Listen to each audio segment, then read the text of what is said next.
That's great. All right, so let's roll into this. For those of you that don't know me, my name is Connor Marshall. Welcome to the third. Connor, I'm going to jump off and come straight back on in 20 seconds, just because I think that'll solve the problem. So let me just come off and come back. That's fine. I'm sure. Hopefully, people don't miss you too much. Let's go, Connor. We can do it. We can hold. All right, we can carry the team, mate. So, welcome to the third week of the asset protection series we're doing, specifically in regards to the Great Reset. I'm very lucky today to be accompanied by Stephen Pettit and Warren Black, who's just left us, but he's coming back shortly. Two experts in the area of sovereignty as a whole, as well as asset protection. So, how are we today, Stephen and Warren? Are we doing well? Mate, I'm fantastic. It's always good. Every day you wake up and see crap in the newspaper and you can laugh at it. It's a great day. That's exactly. Very true. Well, like I told someone, Stephen, that I've been going through a little bit of a metamorphosis. And I said, it's kind of like playing video games. You play it, you go all out to win it. And then at the end of the game, it's just a memory. You know, whatever your score was is a memory. And that traumatic experience that you went through in 2016 is a memory. That amazing, thing that happened when you had is a memory. That amazing sex you had the other week is a memory. All that kind of stuff. And so really, when you see life that way, you just get on and do what you can and move every day and do as much action as you can. 100%. Just think about the Matrix. Mm. Sorry, I wasn't just adjusting something. Yeah. So, no, it's all good fun. It's all good. And you get to wake up every day and have a new crack at it, right? 100%. 100%. We've been working on some great stuff over here. So many opportunities are opening up, regardless of what the crap is going on in the world. But there's some really good opportunities starting to open up for people who have got their eye out and who aren't encompassed in fear. And if you can get yourself away from that, turn off the news, turn off Facebook, turn off social media, and just absolutely concentrate on what you're doing, and how you're doing it, you'll find opportunities just dropping out of the sky, mate. They're coming from everywhere. So, are you starting to find that a little bit more now, Stephen? People are starting to panic a bit more, but you can kind of see things opening up from a perspective of opportunity. Oh, 100%. 100%. There's just stuff happening all the time.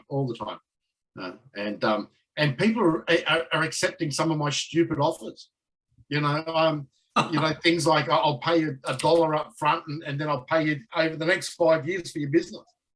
I just had one accepted today and that was what the offer was. And I'm like, hey, well, here we go. So I'll take it.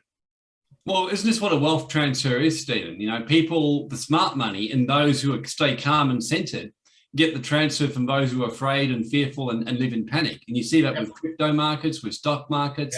It's always the people who panic who end up giving it over to the people who stand firm. And I remember in 2009, when the ATO went absolutely ballistic on anyone doing offshores from 2004 to 2010, and accountants and lawyers everywhere pulled out of the game, whereas yours truly thought, now I'll just stay in there. I'm not doing anything illegal. And I got looked at and got audited, and then I got on with life. And then because I stayed in the game, WealthSafe became one of the #1 companies in Australia.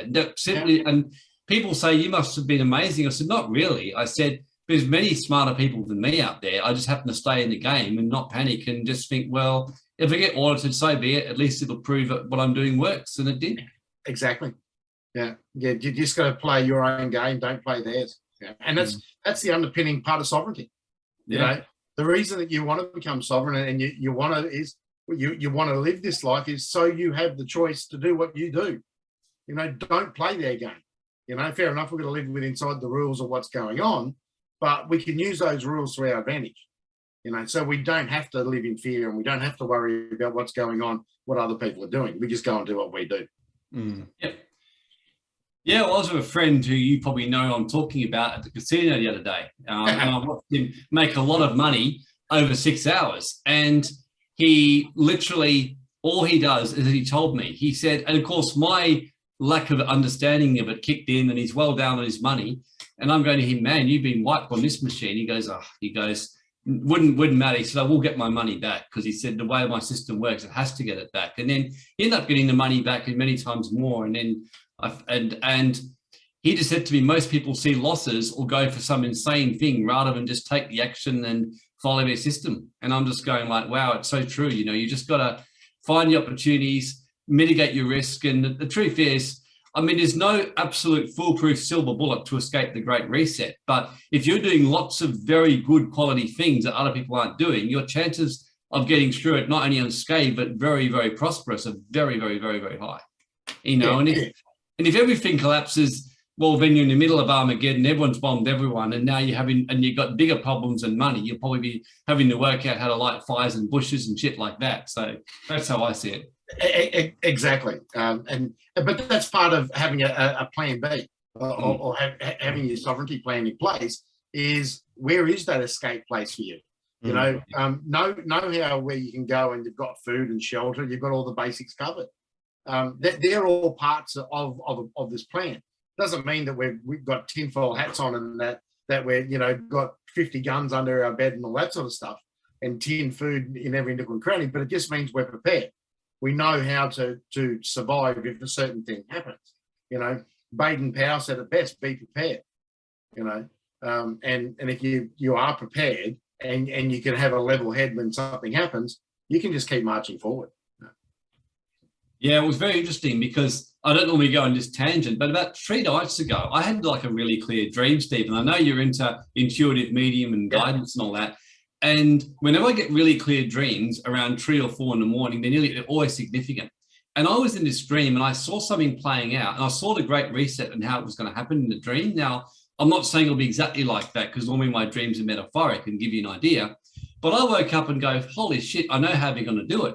And in the dream, what I was seeing was that basically the system in a mess is melted down and basically a whole big reset of the system, but telling everyone, we're going to forgive your debts, we're going to release your loans.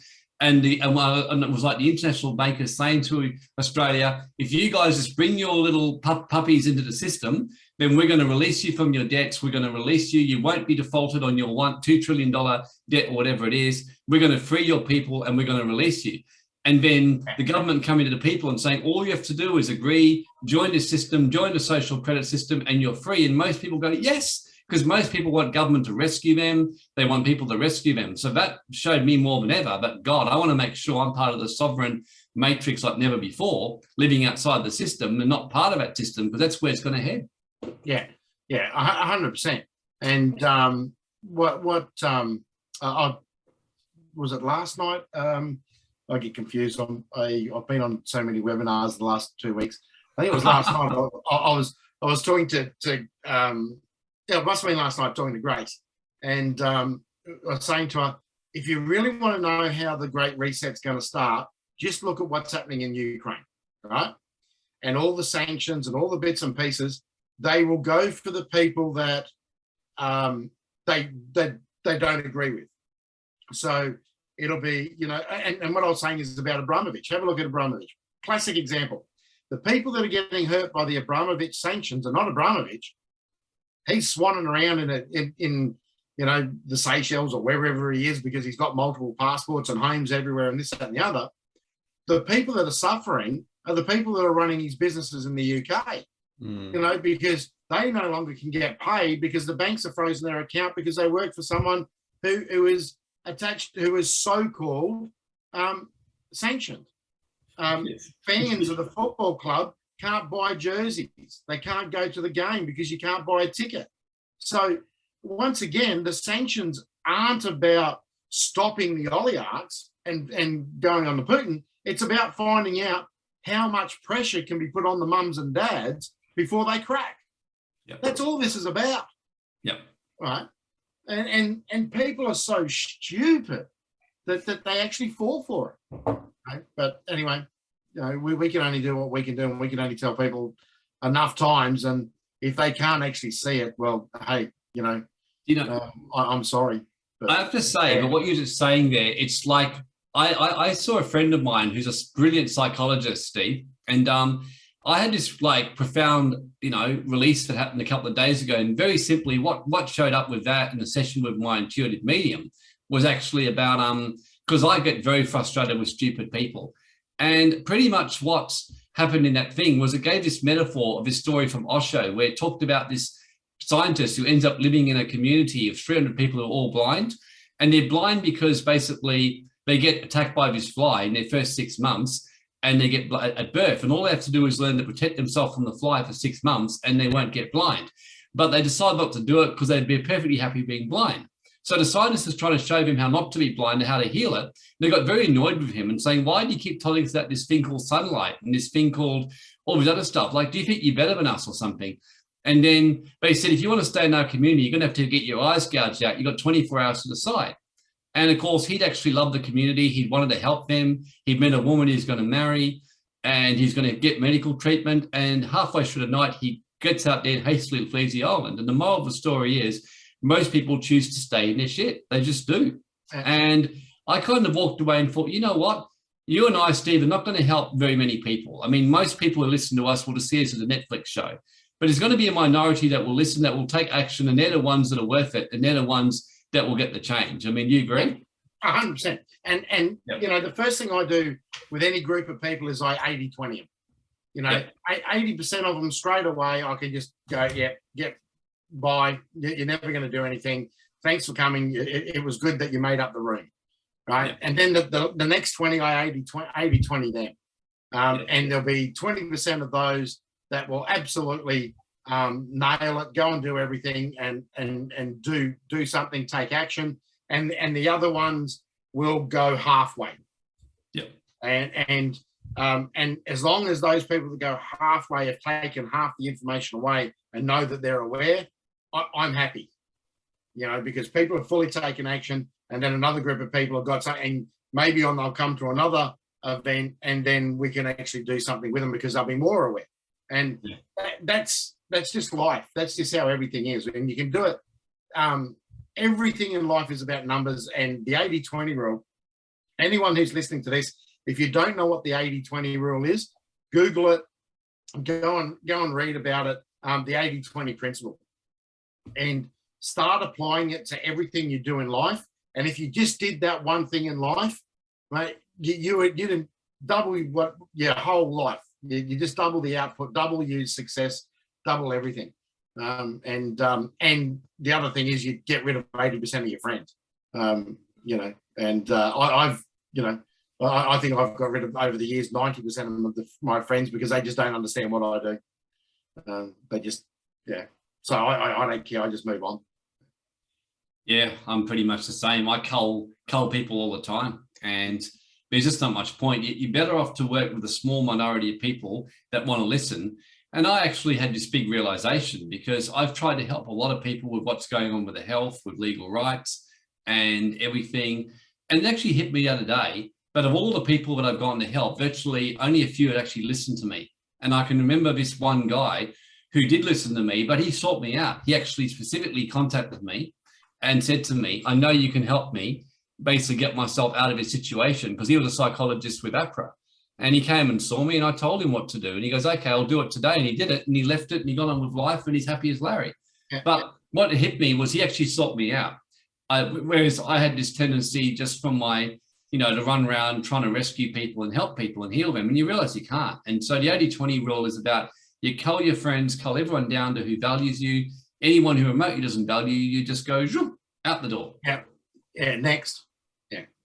Yeah. What do you guys think is the main reason you have two people in different boats? Then you have these people that are going to protect their assets versus the people that are probably listening and then really not taking any action. So what do you think is the main defining characteristic between the two? And what would you say to someone that's maybe sitting on the fence and they know a lot of this stuff, but they're not actually taking action? Most of it does come down to letting go of fear of the unknown. 90% of people that I know are always asking the wrong question. They ask, oh, why, not how. Right. What you need to know is you need to know the why once. Get that, okay, this is why. But then go and hunt out the how. Because when you hunt out the how, the who, the when, all those bits and pieces, it just bang, bang, bang, bang, bang. It all comes into line. And You just need to get over. But you got to remember, our entire society tells people to be compliant, that those that go against the grain are wrong. I'm a contrarian by nature. So if 1,000 people are running one way, I'll naturally go the other way, purely and simply because 90% of the time they're going to be that the herd is wrong. And I'm okay with to be wrong 10% of the time, because that means I'm right 90% of the time. And the law of numbers tells me that I'm going to be right more than I'm wrong. And if you do not have some sort of failure or have some sort of hiccup, you're not progressing.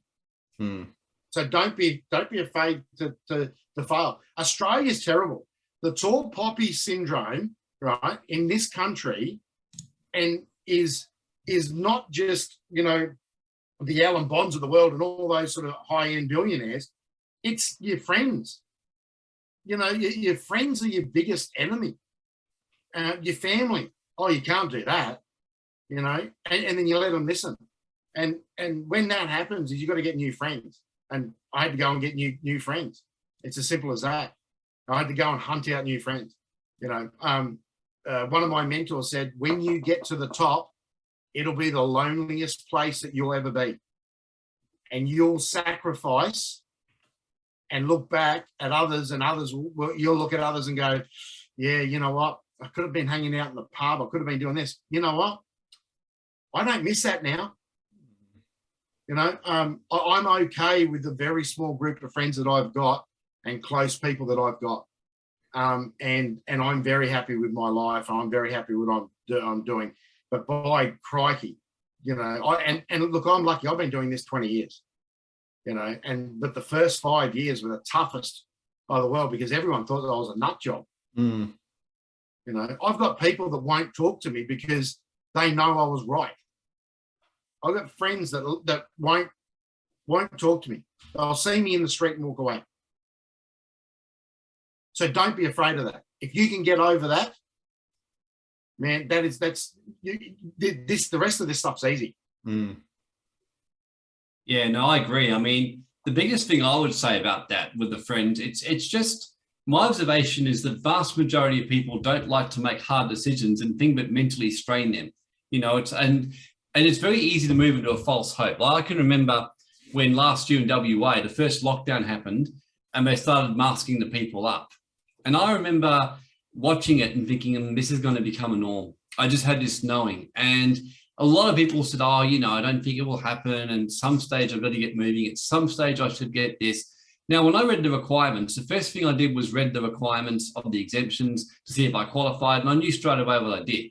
Now, that itself, most people won't even do that. Like I literally, when Melbourne brought their masks out, even intelligent people I knew had not even read the exemptions. And I said to them, you don't actually have to wear one in Melbourne in your situation. They said, oh, really? Oh, it's just too hard because then people look at me weird. And then they were complaining bitterly about the mask. We hate these stupid things. I read the exemptions. I thought I definitely meet it. And then I thought to myself, is it likely this will stay around for long? I thought, no, because at some stage things will go weird. So I went and saw my doctor and got it, and I got it easily. Months later, of course, no one was able to get it quite so easily. And I think that's the thing. It's doing the hard things. At the time, I kept thinking, am I overreacting? And I thought, well, I'd rather overreact than basically underreact in this situation. And it's realizing there's times and seasons for everything. There's times when the world's going smoothly and you can get away. Right now, the world has turned into an absolute lunatic asylum. There's no other way to describe it. Like we're literally learning, as you know, Steve, as you know, to coexist in a loony bin with a bunch of psychotic, sociopathic, borderline personality disorder people. And I'm not in any way exaggerating when I say that. And so you've got to actually learn to exist with lunatics. And you know, lunatic, and people will say, well, I'm just this, but people are lunatics. They are in fight, flight, they're in absolute fear. They will, I mean, they tried to see my back certificates when I was at a wildlife park at a country town where no one lives. And I mean, in that moment, I knew officially that the world was over and I just left, you know, and this is what you're dealing with now. It's the false hope. And I mean, I don't have much doubt the same thing will happen with the Great Reset. People will talk about it. They'll see that. And they, like you said, and people don't like to admit they got it wrong. And the reality is we're all going to get things wrong. I mean, I've made certain wrong calls. I said one particular thing which I got very, very wrong, and that was the fact that I was certain by this year that we would see a lot more people wake up than they actually had. And I eventually realized I got that one wrong. People were even stupider than I thought they were. And I don't have a high opinion of human nature. When people tell me about the human spirit strength, I'm like, no, the human spirit don't have a lot of strength at all. I think the human spirit just shows the level of idiocy that we're going. So really, and energetically, you tend to weigh down who you hang out with. Like one of my mentors once said, your 5 main connections in your life will determine your network and state of mind. So I'm very protective of it. Like if I hang out with idiots too much, I'll become one. So I'd rather hang out with guys like you know, with guys like Connor, with guys like, with people like Jasmine. I'd rather hang out with people who are going somewhere and taking proactive steps, because the moment I hang out too much of an idiot, I will become one, because I'll start thinking like them. I'll start thinking their fears because of the whole way that we feel each other's energies. So I think that this is a time you've got to cull out everyone, and you've got to be ready for a lonely path. It's a lonely path to walk away from this, because the easy thing to do is hang in there and hope it keeps working out. The realistic situation is that if they can shut the world down for a flu, they certainly can take everyone's money off them without any question whatsoever. We've got to be expecting that. We've got to be willing to stand alone. We've got to be willing to fly as a geese above the clouds, and we've got to stay well away from the rest and be lonely. That's the reality. Yeah, and the other thing, Connor, I'd just like to add is we don't seek out the right mentors. So we don't seek out the people that can take us to the next level. Like I'm always, so when I put a board together for my investment companies that I do, I want to be the dumbest person on that board. Yeah, same here. Right? Because if I'm the smartest person on that board, I can't learn from my fellow board members. Right? So, you know, I'll set up a board of, you know, and I'm in the process of doing it now. Just before this, I was talking to my new chairman, guy in Malaysia, very, very successful gentleman, multi-billionaire. And he's now the good chairman of one of my companies. Yeah. Right? And he said, have you filled the other 2 board spots yet? And I said, no. He said, well, how about I get a couple of my friends to come on board? And one of them I know is another very wealthy gentleman. These guys are all in their 70s and 80s, and they want to be on my board, and they're going to come on my board because, one, they're bored, because when you're at the top, very, very lonely. Yeah. And they want to give back their knowledge to other people. So hunt them out, you know, and that's what we're not good at. We think that everyone above us is unreachable. But you'd be surprised, mate. And I've had the best connections by writing a traditional letter. Yeah. And then posting it in the mail to someone. And I've had the best results every time by doing that, because it's counter-cyclical. Everyone wants to just do an email or a Zoom. No, go where people aren't going. Write a letter. Yeah. Send a gift. Do stuff that other people aren't doing, and you can break through these networks. And look, I've got in my mastermind thing, I do a whole thing around with network infiltration. And it's these simple things that we don't do anymore. And a lot of it comes about because, once again, you know, you'll hear me say this to you, I'm blue in the face, is I'm a contrarian. I look for what things people aren't doing and then go do that. Yeah, no, it's really, really interesting to hear both your thoughts on that. And it's a great way to get today started, because it really comes down to, you know, mindset and your circle, which are 2 things that people can easily control themselves. So I think it's probably a good challenge for some people out there that may be sitting on the fence and learning a lot of this stuff, but aren't taking action to really understand maybe why they've held back from taking that action and what they can do to kind of break that down. Because at the end of the day, I'm sure you guys could agree, the more people that are protected from the Great Reset, the happier you guys would be. Is that correct? Oh, 1,000%. I'd love everyone on the planet, but I know that's not going to happen. Yeah. You know, if I can change one person's life, I'll be better. That's it. That's really all I need. Yeah. Yeah, it's kind of just, you just do what you can, don't you, Steve? Like, you do things that are the right thing because they're the right things to do. You know, it's like you could swindle someone, but you choose not to because you just know it's the right thing to do. And that's how I see this. The reality is, I kind of had this lovely little dream that we could help everything, save the planet, and bring the world into a nirvana. And I think this has been one of my big metamorphoses in the last probably few months. The death of my partner was a very big like turning point in my life. It rocked my world, knocked my legs out from underneath me, and I had to redefine my view of the world because, you know, I had someone that I pretty much thought I'd be with her pretty much for the rest of my days. And just like that, she was gone in her 20s. Now, that was the most unexpected possible event I could have had. It showed me the fleetingness of life. It showed me how brief things are. And it showed me that all you can do is just absolutely give your best with everything within you and make sure that when you check out and you finish your time on this your lunatic asylum called Earth, you can walk up with your head held high, and I've done everything I could. I've helped everyone that would listen to me.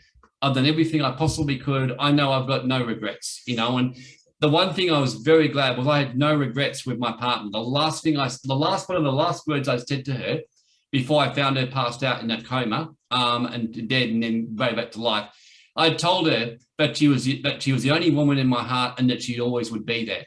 And she was the woman of my heart. And I even said to her, and it probably summarized the whole unconventional nature of our relationship. I said to her, she goes, how are you really coping? I've been bedridden for weeks, babe. I said, well, obviously I'd like to go and have a bit of a bang on the side, but I said, you're the woman of my heart and you know that, and that's where my heart belongs. And she just said, thank you. And tears came in her eyes and we held each other's hands. And then an hour later, I came in and found her gone.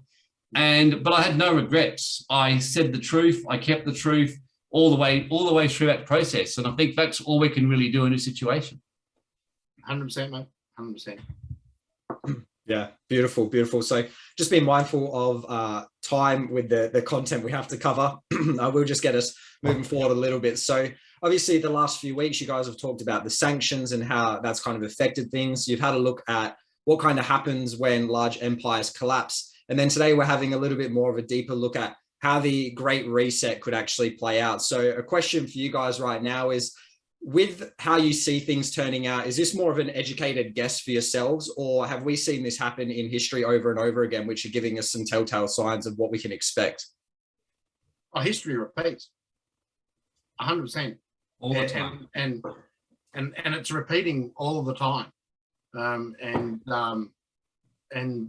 the biggest thing is we don't learn from history. We don't learn from the past. And that's probably the biggest thing. That we need to look at is look at history. They don't teach it in school enough. They don't teach it. We definitely don't teach it in universities. We don't even teach it in our workplaces when we're trying to hand stuff down.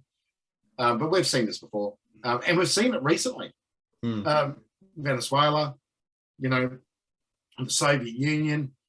We've seen all these experiments, and we know they don't work. Cuba, you know. The list goes on and on and on. Eritrea, everywhere. It's all been all over the planet. These authoritarian style, and that's really all the Great Reset is. It's an authoritarian style government that basically puts it with a few and everyone else, the masses. Doesn't work. Hasn't worked. Won't work. Because if you go back to cavemen, what did cavemen do? They transacted between each other. Yeah. I caught a buffalo. I'll cut it in half, give you half. You made a shelter. Great. Thanks. Fix my roof. So even back in caveman days, there was transactions going on between individuals. And individuals are best when there is natural transactions going between the individuals that can trade in a free and open manner. And it's as simple as that. Do you have anything to add to that, Warren? Yeah, I do. I mean, I can't find one situation in history where fractional reserve banking, where they print money out of nothing and just live on a consumer credit, has ever worked successfully. I mean, Stephen might know one. I've never found one. I've looked as much as I could find. We keep repeating the same things. And I think what could best summarize it was I was with someone the other day who just asked me, what do you honestly think is going to happen at the end of all of this? Do you think that the government will be accountable? Do you think the politicians will have a Nuremberg trial? What do you think will happen? And I said, do you remember like 4 months ago when it was so cold in winter? And I said, it's just a memory now, isn't it? Now we're in summer. It's been warm. It's been amazing in Perth. We've been having the best time. I said, in 2 months' time, the leaves will be gone from the trees. In 4 months' time, it'll be winter all over again. So I said, by and large, the point that I'm saying is I said, the only thing we know for sure is things will change. No doubt that some people want a scapegoat. the Salem witch hunt shows that the mob will want someone to crucify. They'll find some politicians, string them up, and and the real perpetrators will disappear into the background, get on with life, and keep doing their little shit that they're doing. Come back from another angle. Everyone will then go, "Yay, we've won!" when they've jailed a few people, and then go back to their very meaningless, pathetic lives where they've got no interest in changing. I said that's the reality that I see. The key for us is to make sure we stay out of that and enter a new reality and live that. That's, I think, probably people don't really change. They do the same thing. And to me, I get very surprised when people make a massive change. It's a surprise for me. History's always repeating, right? Yeah. What do you reckon, Steve, of that? 100%. It always does. Just goes over and over and over again. Yeah. Well, that probably brings us on good to the next point. So obviously we've had major, periods of economic depression before, but something that's discussed sometimes now with the Great Reset is, could we be seeing an even greater depression than what we've previously experienced in this upcoming reset? Yeah. So it won't be universal across the world. Yeah. So different countries will see things rise and fall in different states. As far as I'm concerned, the world is actually entering a depression period now, with the high rates of inflation, the shortages, the restrictions of travel, and all that sort of stuff are going to affect somewhere like Australia more than anywhere.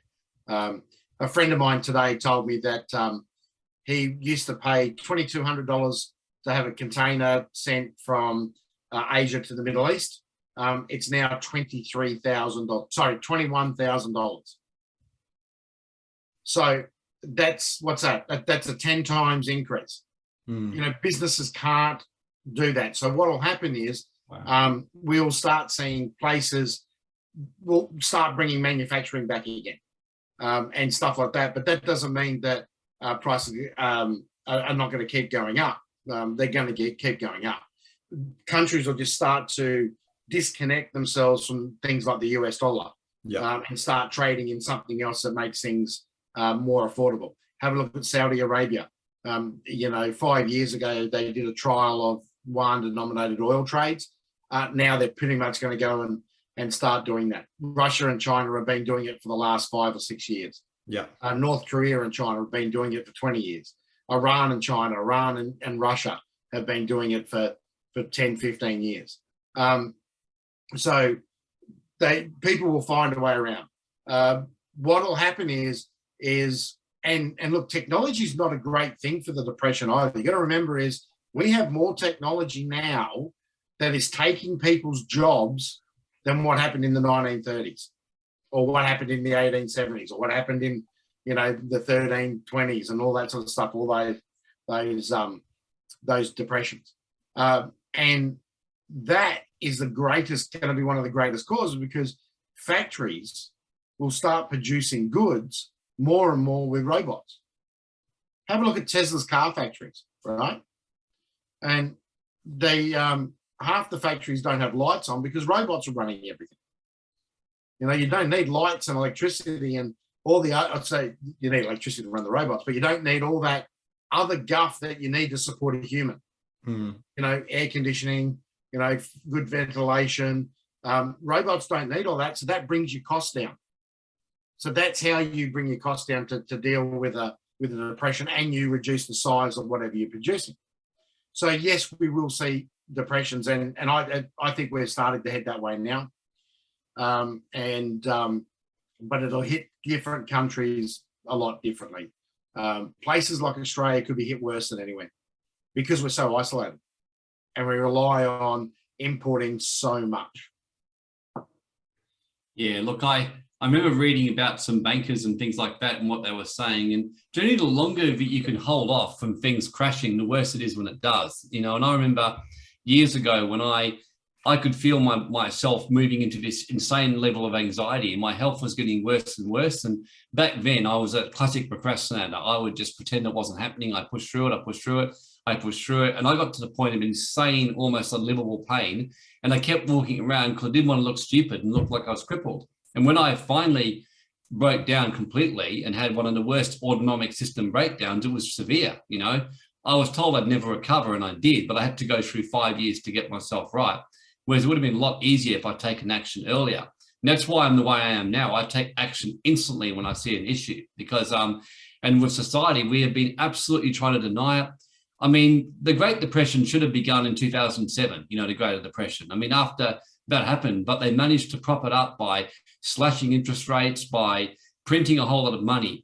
This one down, it's very, very sobering because the interest rates are so low, there's no cushion to basically protect and get us out of it. So when this happened this time, I do think it'll hit hard in the Western world. And I agree, all that will happen is the wealth will just transfer to other places. So I think Australia and America are going to get hit very hard by it, very hard. And look, if you have a look at Europe and look, if you're living in Europe at the moment, I'd be looking at having a different place somewhere else to go. You've got negative interest rates. Yeah. So they've got no way of combating anything over there. And a lot of the stuff that we're seeing now has actually been driven because Europe's destroyed their economy. And the Keynesian way of running an economy, which is what Europe has built itself on, and well, pretty much all the Western world, has got itself into such a mess that there's pretty much only a couple of ways out. One, default on everything and rebuild, or war. And I can tell you now, they won't default. I always take that physical option, yeah, rather than defaulting. Which is what's happened at every major change of every major economy. There's been some massive conflict. Yeah, I mean, makes perfect sense. And everything we're talking about with the cost of living rising, people slowly getting pushed out of jobs with the increase in technology. If we have something like the Great Reset, or not if, but more a matter of when, with things we've seen like seizures of assets from Russian oligarchs, is that something we're likely to see in other parts of the world, like Australia? We're seeing it now. That there's the police can seize your assets right now if they suspect you've done something wrong. You don't actually have to have done it. The Hoon laws, they seize your car. If you have cash in your car and you get pulled over, right, a copper can seize that with absolutely nothing. They don't need anything. They don't need a warrant. They don't need anything. They just get it on. You must be doing criminal activity to have cash in your pocket, and so we're seeing it now, and it's been around in the West for ages under anti-money laundering and terrorism. No, it's not anti-money laundering. The biggest money launderers in the world are the Americans, and have been for years and years and years, because they don't comply. Their rules say that their banks don't have to comply with anything. The American banking system is a state-based banking system with a bit of a federal oversight, right? And state-based rules over there basically say that go jump. We're not putting up with the FACTA and CRS and all the other stuff. So and that's why in places like Australia and Europe, the seizures are just really easy. The biggest shock that I had with these seizures was private companies and private individuals were doing the seizing, not government. So shipyards that were doing the maintenance on yachts of so-called sanctioned people stopped the yachts from leaving. Wow, really? Yeah. God. Yeah. Private airports of private aircraft of so-called Russians, right, were seized. Have a look what else is happening. That the British government, right, the sports minister over there wants every Russian tennis player, before they play in any event in the UK, to denounce Russia. Wow. The last time we saw that was Germany in 1939, and that didn't end up well. And that's coming from a so-called conservative government. So, start doing the math, people. Everything that is here is being done on a purpose and done for a reason. and anyone can fall for it. So that's why, that's why we talk about having split between different jurisdictions. Because one jurisdiction won't do something and another one will. Perfect. Do you have anything to add to that, Warren? No, I'm just agree with what's being said. And I'm noticing little things like the woke movement and how pretty much just about you get on the wrong side of some movement for something, you've had your career taken off you. So there's seizures happening non-stop. They're just happening in a more subtle form. Like you say the wrong thing. I can remember Miranda Kerr 2 years ago coming out when COVID was first around and just gave this very innocuous post about, natural immunity and was the way to go. And she got absolutely hammered and, she had to back off. And so, yeah, look, I think that, and there's many people, I wouldn't even need to give examples, that just simply say the wrong thing and they get fired. They say the wrong thing and next minute, you might say something as simple about you question the transgender situation and the fact that you've got women now dominating, basically men dominating women's sports now. And, you question that though in the mainstream and you are absolutely hammered for calling all kinds of names. Yeah, every poll I've seen shows 90% of people want something done about that. But the 10% are so strong and so insane and so feral about it that, yeah, you can have your career cut off because people get scared of them. So they then say, nah, we'll sanction you.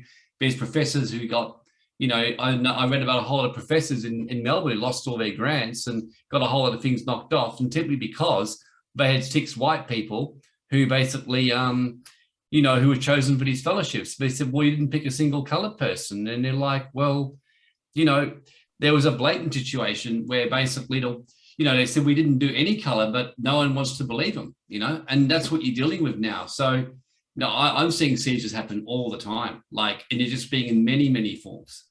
And it's not just seizure of assets. It's a seizure of your ability to earn a living. Yeah. Yeah. Correct. It's your seizure of you being able to access medical treatment. Yeah. So what we've got right now is people have been denied medical access because they don't have the green tick on their phone. That the unvaxxed are basically had their life seized. And that's what we're seeing is the stupidity of government who think that they're the most righteous people on the planet, who are seizing people's ability to live. Well, I'll give you an example, Stephen, that happened to me. I went to the casino the other day, and of course, as you know, I've got basically, and they let me in and everything like that. But I reckon 8 different people stopped me to try and put a mask upon me. And I kept showing them my medical exemption. I said, that's fine. And then I would show them another exemption. And then I showed them another exemption. After the 8th time, I actually said to them, you realize about the 8th time. So then the guy said, yeah, look, what I'm going to have to do is take a facial recognition and send it through to security. And then you won't be stopped anymore. And I wasn't. But I remember saying to my friend I was with, I said, well, I can see why even if you do, have a way through it, it's very exhausting, the whole system is just wearing you down and just hitting you. And I'm noticing my desire to go out is very minimal, and I'm seeing restaurants that are normally packed as I walk past them, got literally hardly anyone in them. And it's insane. But that's what this is all, this is all part of this seizure of life. Yeah. And then what happens is then that business folds and then, the universal basic income comes in. And it's like, oh, the government will look after you. That's where we're headed. These are the little things, and I'm more worried about those seizures of freedoms, or we call them freedoms, but seizures of our general life than I am seizures of assets. Because 1, I can replace assets, but 2, I can protect assets more than I can protect against a dickhead politician. Yeah, I actually agree with you on that, Stephen, because although I teach on money, I'm probably one of the most unattached people in many ways to it.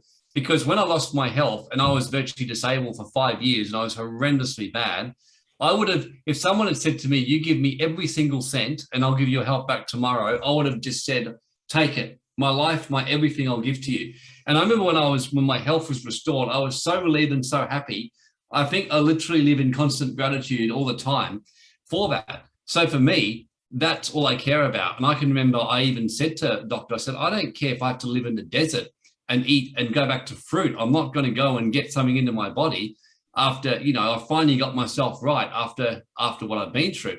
And of course, freedoms, because, you know, who wants to be the richest, luxurious person in the prison? You'd rather be the free man or woman living out in the middle of nowhere. So I agree with you. Freedoms are far more important to me. I mean, by all means, I'll protect my wealth with everything in it and help people I do. But that's a minor thing. I mean, you can make money back. You know, there's always abundance. I mean, if you can eat food, if you've got shelter, you've got protection, you're actually okay and better off than most of the world anyway. You know, it's the freedoms and the liberties. Yeah.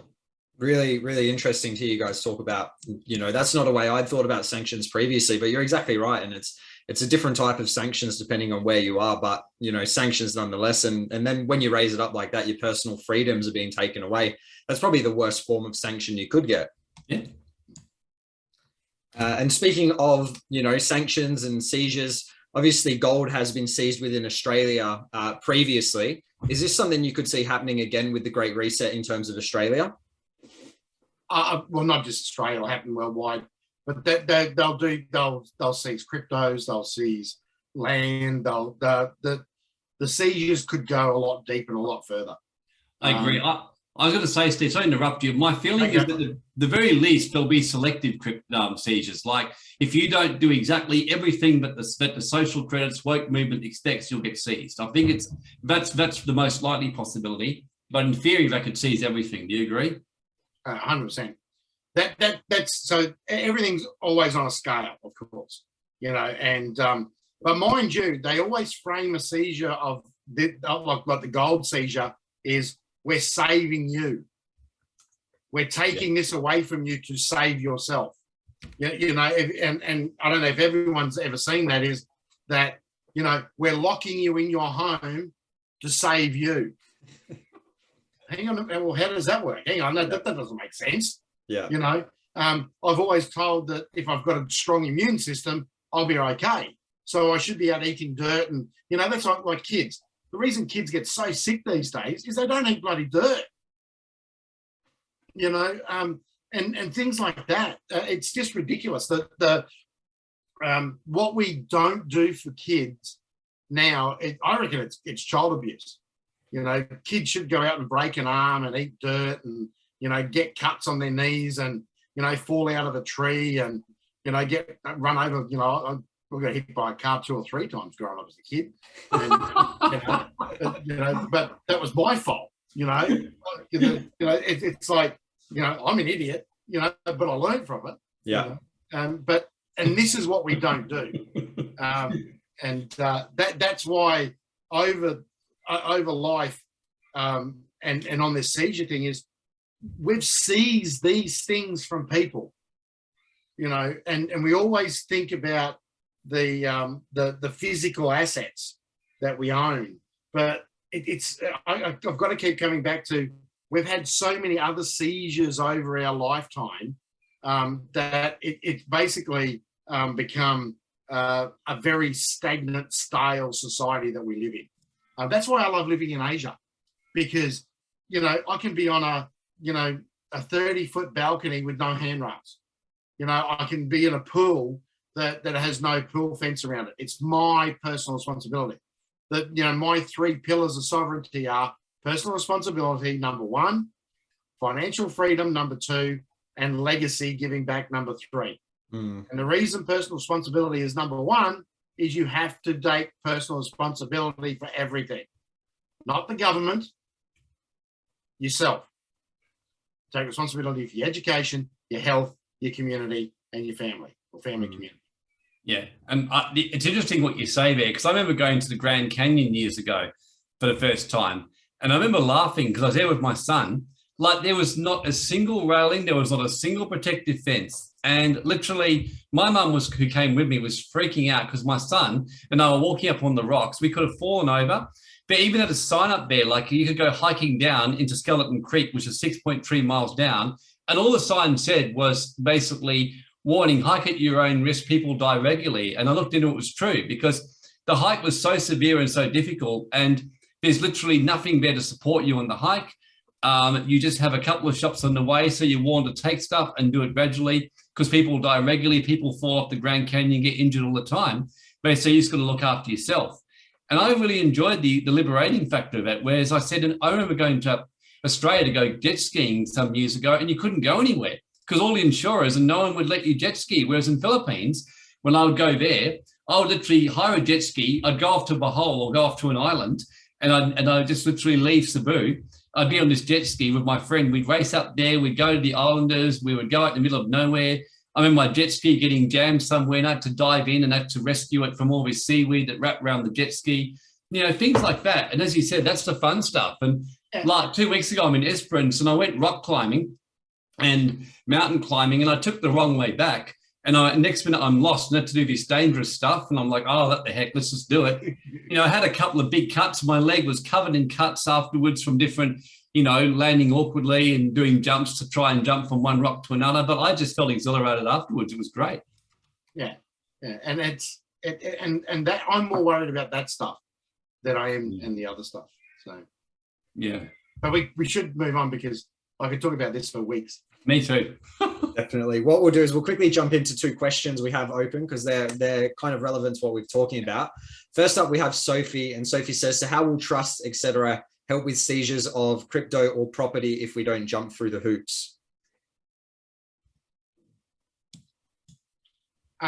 Well, because it's so what you're doing is you're separating the asset from yourself. Yeah. Now, that's asset protection 101.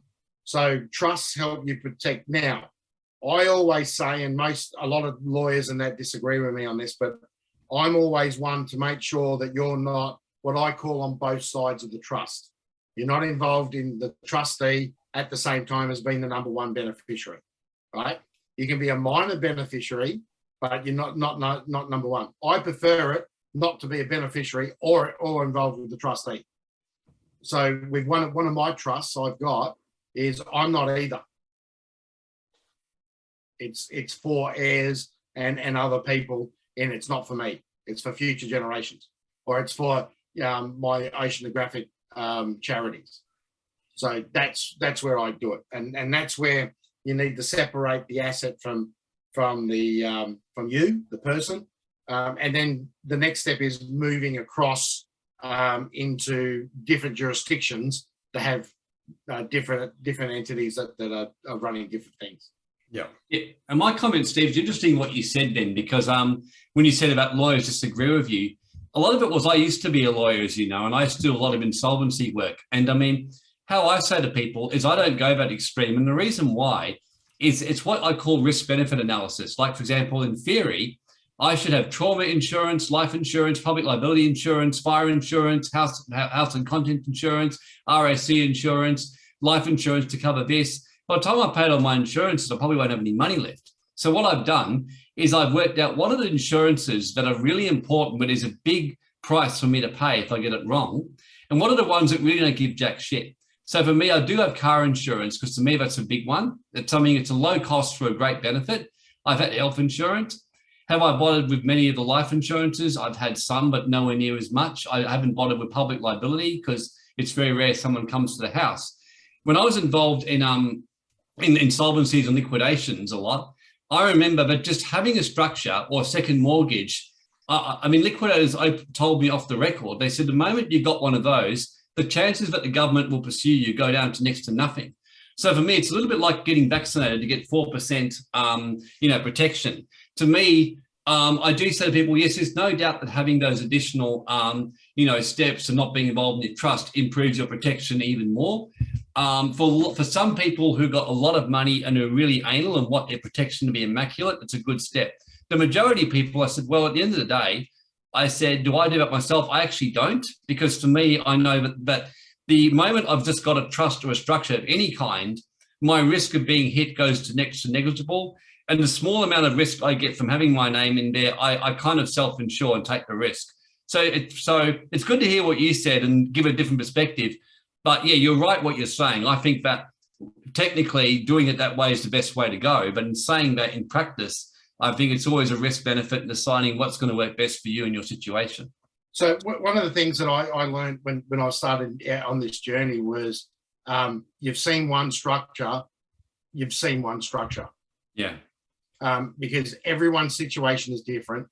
You know, everyone's outcome and goals are different, and that. So all I can do is say what I would do to make like the Rolls-Royce standard. Yep. But everyone has a different journey. So it's like when people say to me, "What's the best place to go?" Well, I don't know what your goals and what type of standard of living you want. You know, for me, I like the Thailand. You know, I like those sort of countries. Some people, I've got friends that can't stand, you know, going anything that doesn't have a big Hilton somewhere. Yeah. But so it all comes down to everyone's preference, and everything is about everyone's preference. So I totally agree. To me, when someone says to me, "Which country should I go to?" I just say, "Which car should you buy?" Yeah. And that one statement, to go, okay. I said, yeah, it depends on the purpose. Would you buy a 4-wheel drive if you never go off road ever or go in the country? I don't think so. Would you buy a VW Beetle if you're always going off road? No, you wouldn't. So it depends on what you're doing. Yeah, absolutely. So just being mindful of time, guys, we'll finish up at 6:45 if that's okay with you both. That'll be an extra 15 minutes. Does that work with you guys? Okay. I'm fine. Beautiful. So we'll get a little bit of a move on through the rest of the slides. Some of them we've touched briefly on, so we might go through in a little bit more of a quick fire format.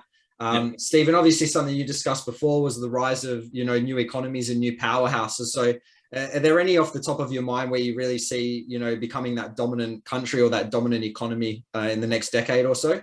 Oh, really easy. God, China, Russia, Iran, India, pretty much all of Asia, Brazil. Done. Next. That was very easy. Warren, are you in the same headspace as that? I have nothing more to add. I agree with Stephen. Beautiful. Well, the only thing I'd add is not the West. Not the West. Yeah. Well, it's great to be a part of the West then, isn't it? But Australia could be Asia. If we're smart, we would pivot to Asia very, very quickly. Yeah. But we don't have smart politicians leading us. Agree. No. So with the reset, is this something we're going to see happen worldwide? Or are we going to see, you know, these stronger countries you're talking about, the China and all of that, are they less likely to go through something like this? 100%. Russia's never going to sign up to it. China's never going to sign up to it. India, I doubt, will sign up to it because it'll go, where's my bread buttered? Oh, Russia, China. Yeah, I'll go with them. Iran's not going to sign with it. Most of the Middle East won't sign with it. They'll nod. They'll do the nodding donkey thing.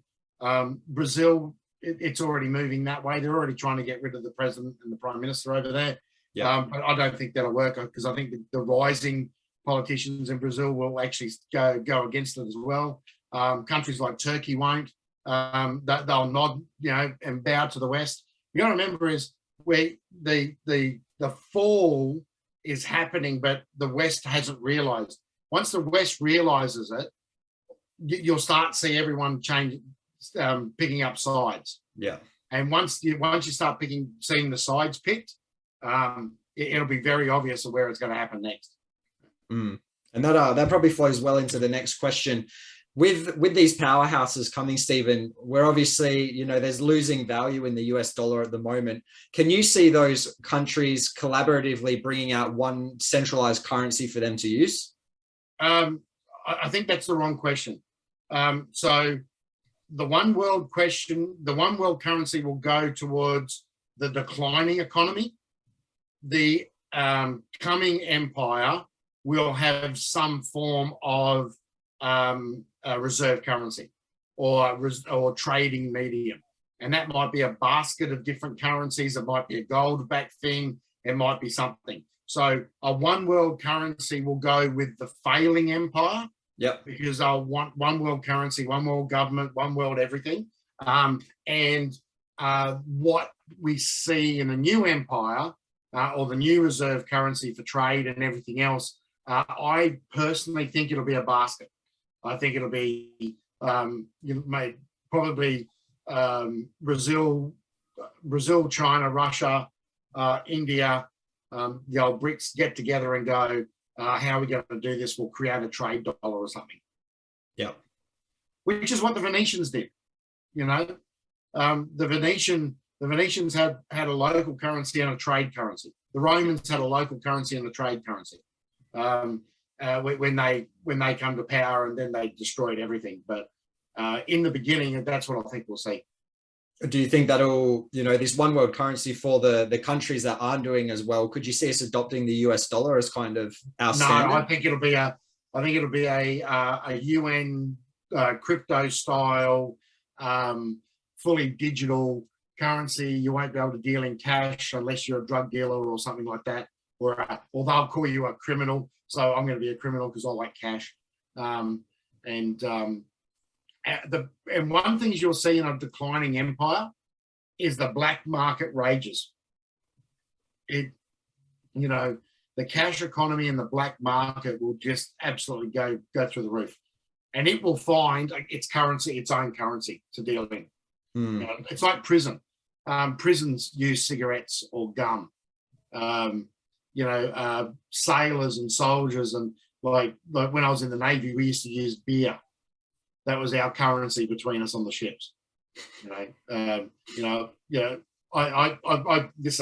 into a quick little story, but I used to do. I had lots of spare time on my hands, so I used to tie all the bows on our uniforms and our caps because I was just good at it, and I had plenty of time on my hands.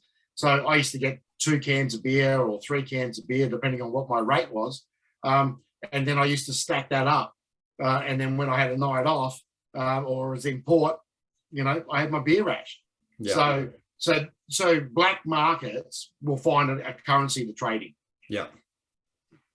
That provide the opportunities there for them at that stage, right? It's a position where they thrive in. Yeah, exactly.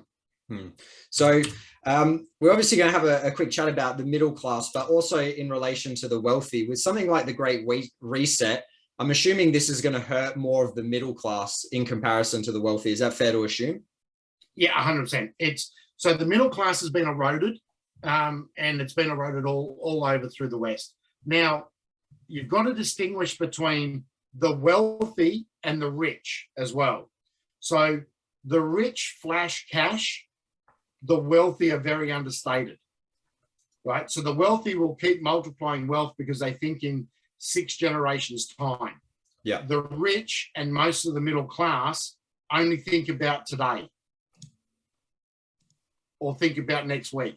Yeah. So the wealthy are cash flow driven, the rich are income driven. Yeah. And there's a difference. So I know a lot of rich people that live, we call them rich because they earn multi-millions of dollars a year, but at the end of the day, they don't have decent cash flow. Because it's not about how much you're earning, it's also about your expenses and things like that coming in. Right? Your expenses. One of the things I really love, I met a woman once. She worked at McDonald's her entire life. She owned over 100 properties. Wow. And she only ever had a McDonald's job. She mastered the art of using debt on a low income. And never, this whole thing about negative gearing, that's a rich person's mindset.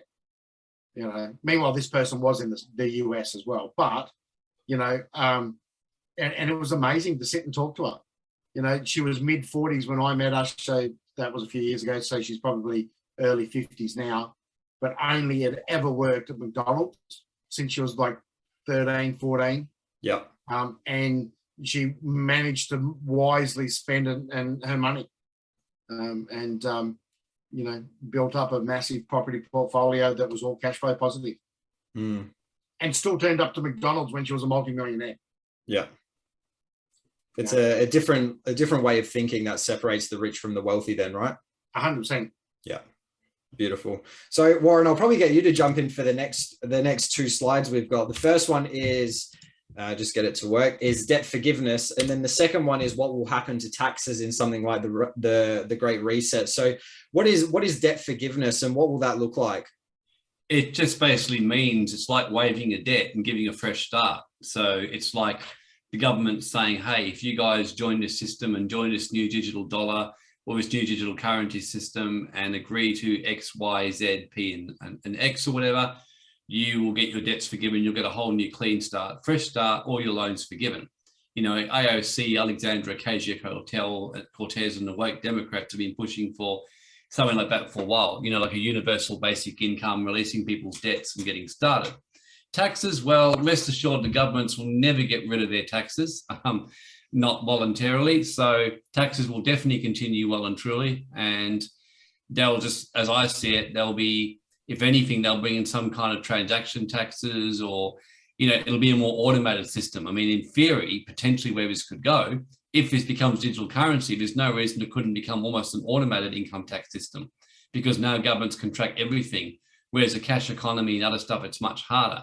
So that one is a few scenarios that could play out, really.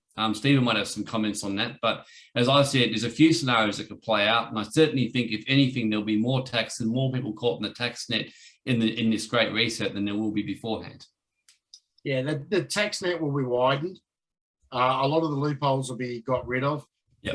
What I can actually see happening is, and it's what I think should always happen to the tax system, but they'll do it the other way, is they will go to a simpler tax system with less loopholes, but with a higher number.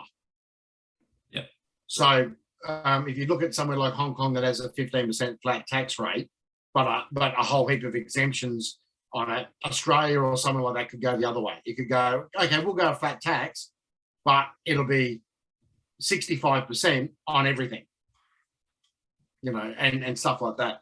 What they'll also do, and look, it's in Parliament now, is to raise the GST to 12.5%. The other taxes, what will also happen is a lot of indirect taxes will start to come into play. Property taxes will go up. Food, alcohol taxes will go up. Luxury goods tax. So they'll expand the luxury goods tax to a Toyota Corolla. Yeah. So to have a car is a luxury. Yeah. You know, they're the things that they will do that will then encompass more and more people. Absolutely. Yeah. So do you think they will kind of learn from everything that we've previously done, you know, in terms of taxes? You have these thriving economies with lower taxes. What's kind of their thought process for, you know, in diving back into that system and making taxes even higher than it previously was? Because governments are stupid. So just to give you an idea, doesn't matter how high they raise the tax rate, the tax take is normally always the same percentage, 22, 23 to 25%. Different countries have different, but it normally ranges between 22 and 27% of GDP is the tax take the government's got. The biggest problem we actually have is the government spends more than that 22 to 23%. Because it's bloated, it's over, it's inefficient, and all the rest of it. Because what happens is the wealthy move, so they take their income offshore, and all of a sudden that's not being taxed here anymore. But what also happens is the poorer get poorer, so then they drop out of paying tax altogether because they're now they're outside the tax band. So what actually happens is that they can keep increasing. So Warren, you might know the date, but when America had taxes of 80 and 90% on the wealthy, the tax take was still the same as what it is today when they're at 34%. It just meant that a lot of people left, you know, and you'll do that. And we're starting to see the brain drain in Australia. One of the things to start watching is the amount of people that'll start leaving the country. And I'm seeing a lot of it. Yeah. Especially in the middle class who are trying to make their dollar go further. Yeah, there's going to be a greater number of people leave the country. In fact, that's what the sovereign individual predicted. That's what happened in Rome. People just start moving their money offshore. Like the wealthy don't pay the taxes. They find a way out of it. In fact, I'm going to be speaking on that this weekend about an event we're doing, which is we're doing our special tax minimization on, you know, event, which you and I are speaking at, Steve, which we're going to be talking a lot about the tax matrix and how to leave that, and basically how the wealthy are going offshore and how they're basically, you know, using foundations, going offshore and doing stuff like that to escape the system. Yeah. Beautiful. And when is that, Warren? It's this weekend. So yeah, Bell's just posted it in the chat. So if anyone hasn't registered, just feel free to kind of click on that link and register. Steve and I are speaking. You don't want to miss it. You got the two best looking people in Australia right now. Exactly. I'm a Picasso. Just ask me for a second opinion. Ask me again. Beautiful, beautiful. Well, I appreciate you both coming on today and sharing your gems of wisdom. Obviously, we had so much to discuss, we couldn't get through it all. But obviously, we'll be diving into these topics in a lot more detail and the tax side of things and asset protection this weekend. So I highly encourage everyone not just to, sign up for that, but make sure you follow through and come and reflect on the conversation that, Stephen and Warren were talking about before, how a lot of it is fear holding people back, and a lot of it is around mindset and surrounding yourself with the right people. So I definitely challenge everyone to take action when it comes to this. Make sure you go to an event and ask yourself what you can do to help protect your assets when it comes to the Great Reset. Before we finish up today, do you guys have anything else to add? Any last words for people before we head off? I think we've covered most of it. The only thing I would say is make one change. Everyone that's on here tonight, make one change. Yep. Regardless of what it is, just make a change, and just do it. Do something totally different. Be a contrarian. Yeah, I agree. I would agree with that. Just take some kind of action, and if you're going to come to the event this weekend, make sure you take action and make a commitment to do it. Otherwise, you may as well watch Netflix or watch the AFL or watch a sport. You'll probably enjoy it more than listening to us. Whereas if you're coming to take action, you're going to enjoy this weekend. So I agree with Steve. Action speaks louder than words. My pet hate is people who tell me stuff and promise me stuff and don't deliver it. I'd rather you promise me virtually nothing, but the one thing you say to me, but you do it. And I'm like that with my friends. I'm like that with someone I'm dating. I'm like that with everything. So really keep your word to yourself. If you don't want to do too much, don't do too much, but just do that one or two things that Stephen said. And if you say you're going to do it, then do it. That's my comment. Beautiful. Very wise words to finish off today. Once again, I appreciate both of your time and giving that for the good of the people. I'm very excited myself for the information this weekend. I'm sure it's going to be a fantastic event. And I'm very excited to see you both there and everyone else attending today. Excellent. Thanks, guys. Awesome. Thanks, everyone. Catch up. Beautiful. Bye. Thanks, everyone. Bye. To kick the habit that my mind is breathing.